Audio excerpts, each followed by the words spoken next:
And it was about at that time when all of the failings of my financial planning became extremely evident. Suddenly I realized that I had to live within my means, which is sort of embarrassing to say as a 29 or 30-year-old.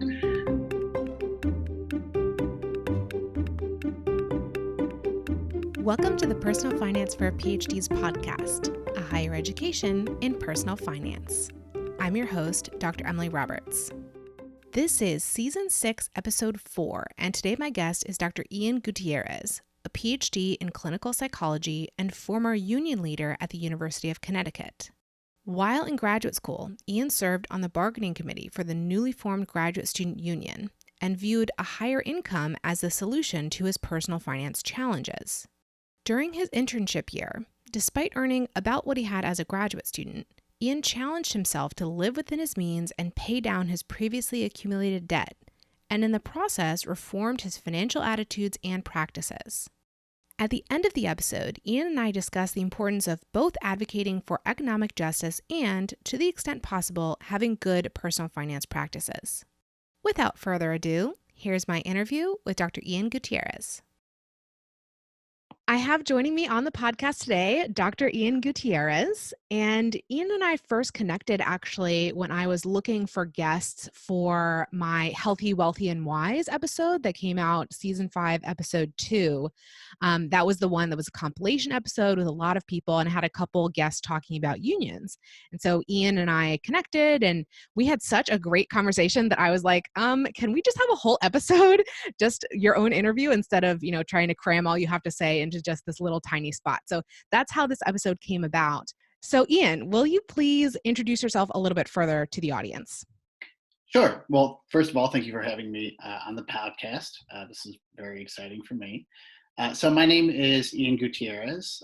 I have a BFA from New York University in recorded music, which was actually my first love.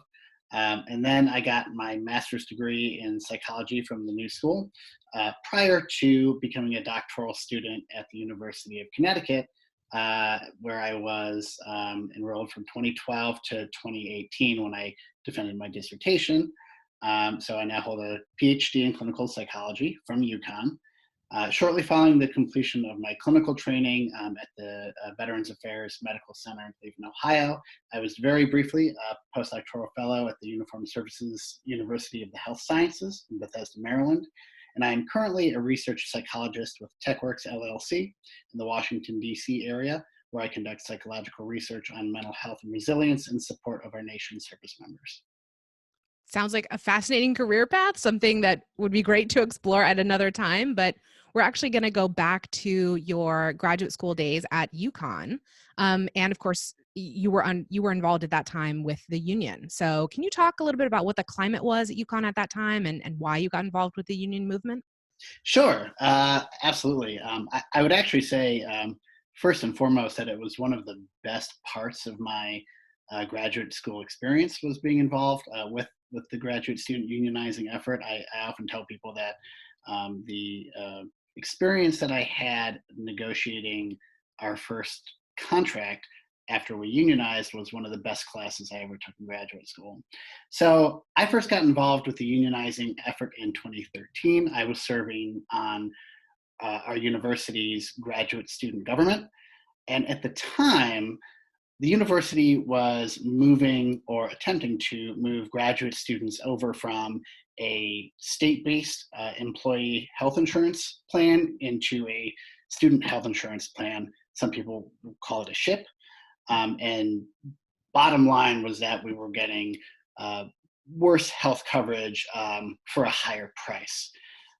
So within the graduate student government, we tried to advocate as best we could, but parallel to that, a number of other students thought that maybe unionizing was the way to go. Now, personally, I grew up in a union family. All of my parents are union members in the theater business, actually. And so that naturally struck me as the far more effective way to go about advocating for what we needed. So I joined the organizing committee for our nascent union at the time. And after interviewing a number of international unions, we talked to the Communication Workers of America, Service Employees International Union, AFT, the American Federation of Teachers. We ultimately decided to organize with the United Auto Workers, which had had a lot of success in the area, unionizing graduate students, for instance, just up the road at the University of Massachusetts Amherst. So we organized our union in 2013. We ran a membership drive, a card counting campaign to get legal recognition for our union. And that was a very successful campaign, very exciting. The state of Connecticut recognized our union in April of 2014. And from that point, we moved into the bargaining process with the university administration.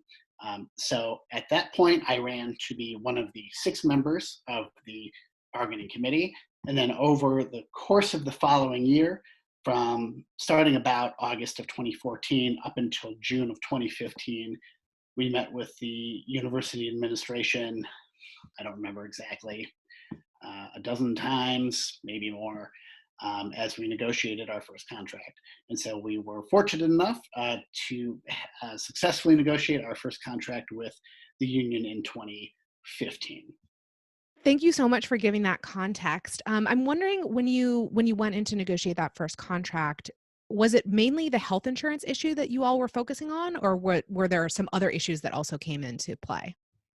So when we went into negotiating our contract with the administration, of course, health insurance was a major issue for graduate students. Of course, it wasn't the only one.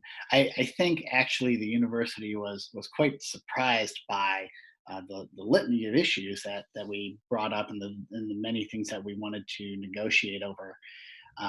Healthcare, in the end, turned out to be a remarkably, I won't go so far as to say easy, but there was a very equitable solution that we were able to come to. In this particular case, the state of Connecticut had what they called the Connecticut Partnership Plan, where the state would work with local governments to work out affordable healthcare plans for local employees. And so that provided a very nice rubric that could be applied to graduate employees at the university. But that was, again, not the only issue that we covered. I think the biggest issues that really came up for us were fee waivers, and then a lot of the rights and protections for the union itself. One of the major differences from being a graduate employee who's not unionized to being a graduate employee who's unionized is that there's a clear grievance procedure, which, in my opinion, is actually one of the strongest components of one of the most important components of being unionized as an employee anywhere. Is that there's some kind of legal recourse when something comes up in the workplace. And there's very clear rules about who to go to, who to raise the issue with, and how the difference can be resolved. But second to that, of course, money talks, right? So fee waivers for us was, I very clearly remember, was sort of the last issue that we negotiated over at some great length, and turned out to be the hardest thing for us to come to an agreement on. We ended up coming to a resolution where what the university called its infrastructure fee, which was a $460 per year fee, ended up being waived for graduate assistants. And then the university provided GAs with a $100 credit every year that ramped up by a few dollars over the course of the contract to help offset the cost of fees. So those were some of the major issues that came up. I think that barely scratches the surface, and certainly we could talk for a long time about the 30 to 40 provisions in the contract. But healthcare, tuition and fees, and a grievance procedure were, I think, some of the biggest issues that we really cared about. Yeah, I think all of those are also really common ones to come up in these negotiations across many universities. And I really appreciate your point about the grievance procedure being one of the most important components, because it is like the Wild West out there in academia. I mean, there's all these power structures and imbalances and just lack of clarity. And so that actually sounds really great that you would have that in place after that point. Something I wanted to ask you about is from your position at the bargaining table, how did you come to understand that the university, or at least that university, that administration, the people who you were talking with, how did you understand that they viewed graduate students and especially around their financial issues? Yeah, really interesting question. And what I think, and that to me was one of the more shocking components of the experience. University administrators talk a lot about how important students are to the university, and they'll say things about how the student body is the lifeblood of the university and the reason that it exists, of course. And there's a whole political rhetoric around the way in which administrators talk about students. And I think a lot of that comes primarily from their dealings, especially with the undergraduate population, where things are a little bit cleaner. Undergraduates are the public consumers of the education that the university is providing, and they also make up the majority of the student body at almost any university, right? With graduate students, it's a little bit more complicated because on the one hand, graduate students are students. We are receiving an education, but in our roles as research assistants, teaching assistants, graduate assistants generally, we're also employees. So things get a lot murkier there. And they're very comfortable talking about us as students. They're much less comfortable talking about us as employees. And at the bargaining table, where we're really presenting fully and in that context only as employees, a lot of that kumbaya rhetoric about us being students really falls away remarkably quickly. At the same time, there's a lot of nostalgia that comes up for a lot of these administrators because most of them, not all of them, but most of them were graduate students at one point too. But a lot of their touchstones to what the graduate student experience was like is what it was like in the 60s, the 70s, the 80s, the 90s, right? And they were looking at a much different financial picture then than graduate students are looking at now. Not only that, but the demographic of graduate students has in many cases shifted pretty dramatically as well. So it's not like you're getting, I mean, who's ever heard, nowadays of somebody getting out of school with their PhD at, the age of 24, 25? Possible now, pretty rare. A lot of folks are getting their PhDs. I know at least in clinical psychology, the average age is about 31. So we're talking about folks who might already have kids, maybe elderly parents to care for potentially, possibly chronic health problems, right? So we're looking at a much more complicated picture of who we are. And for the administrators to come to the table and understand who we are, I think was a leap for them, in as much, to be perfectly frank, as it was for us to understand the complicated financial picture that the university has to deal with. And I want to be clear in saying that while certainly there are many acrimonious relationships between graduate employees and administrators at many institutions, I actually came away from the process being more proud of being a graduate of the University of Connecticut because I think that while we didn't always see eye to eye, the administration was really fair in their dealings with us, and I think that we returned that to them in kind.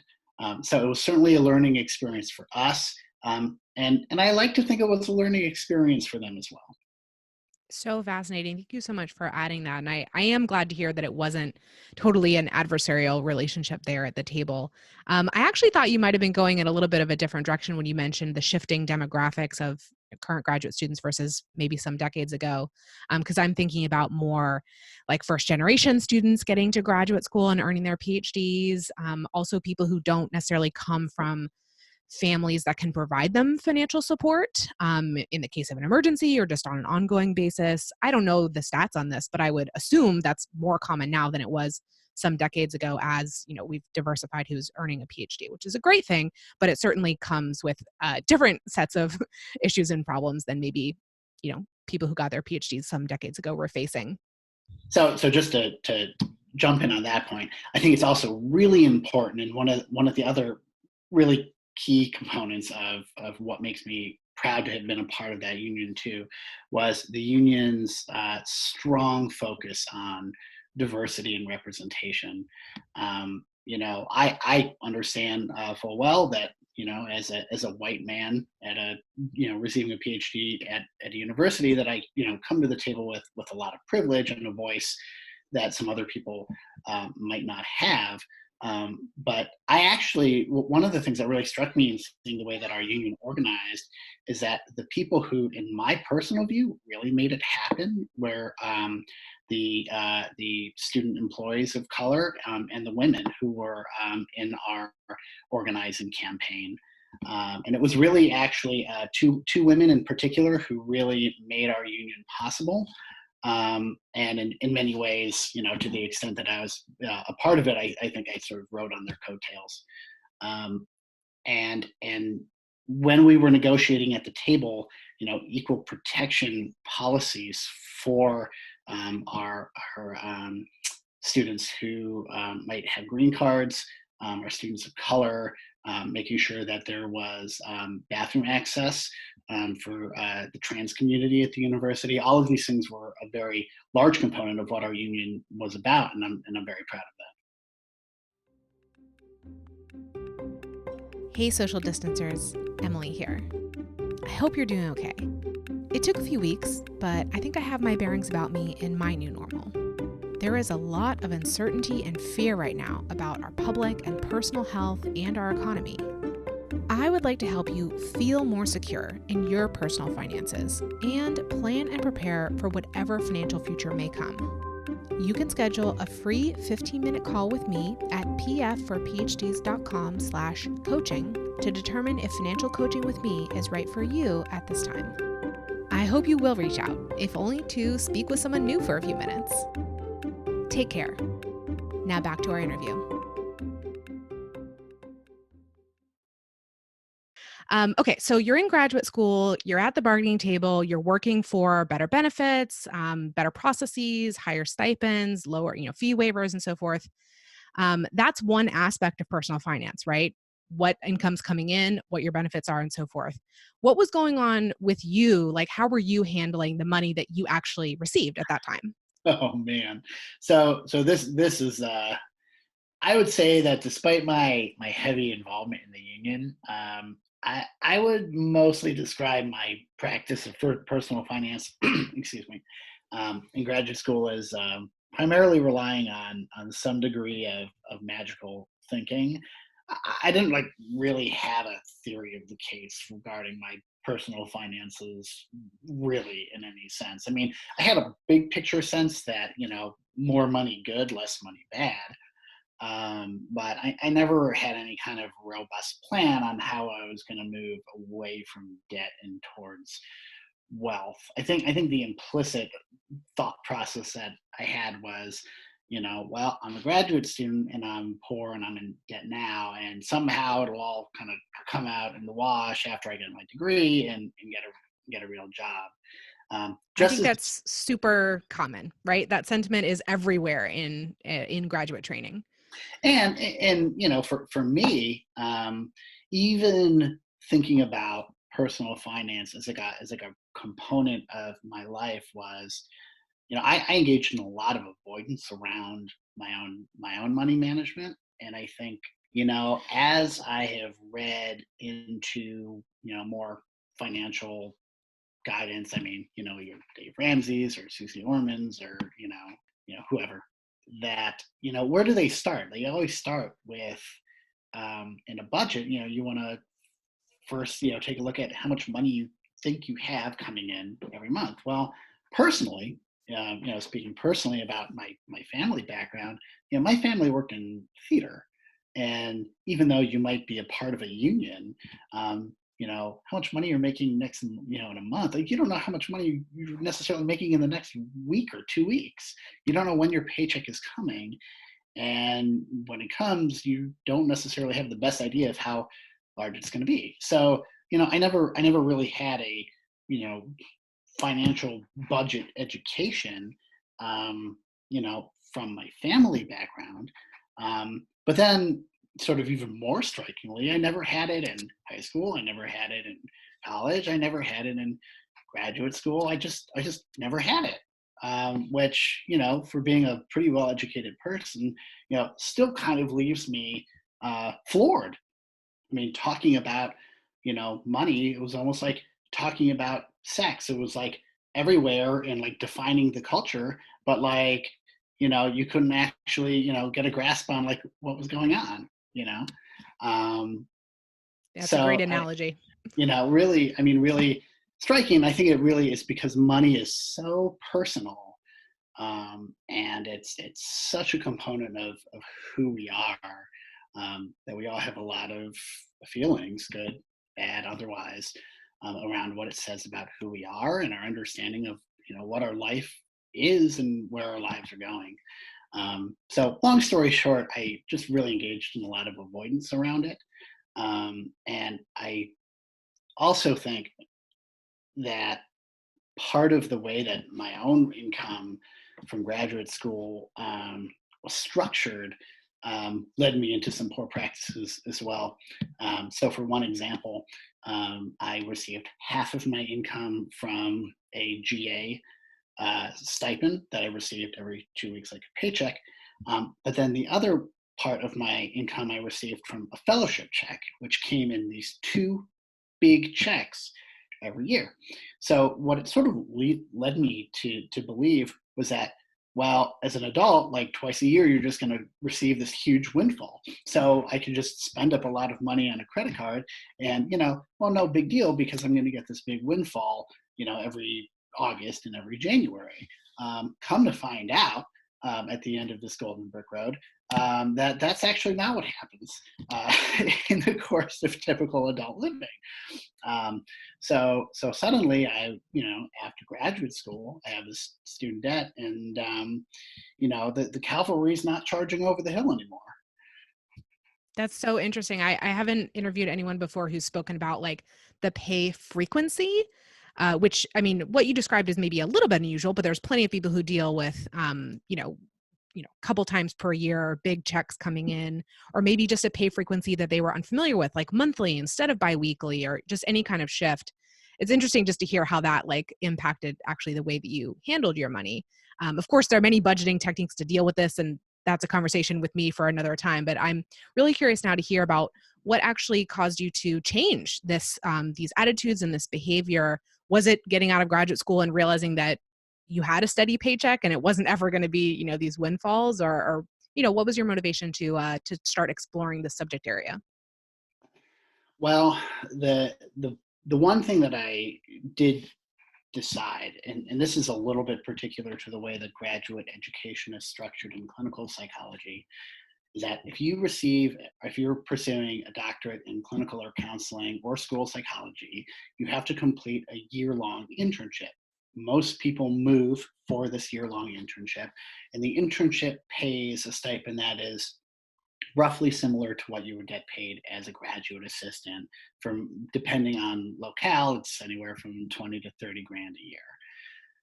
So when I made this move, I knew that I wasn't going to be enrolled in enough course credits to access loans, and I could either fork up a bunch of money to take on 6 credit hours or whatever it was so that I could have access to student loans, or I could not sign up for those credit hours and not be eligible for loans. So I chose to not sign up for the credit hours and not be eligible for loans. So I sort of cold turkey, I took the cold turkey approach to student loans. And it was about at that time when all of the failings of my financial planning became extremely evident, right? Because now I wasn't receiving my windfall fellowship twice a year, and I had cut myself off from student loans. And, a lot of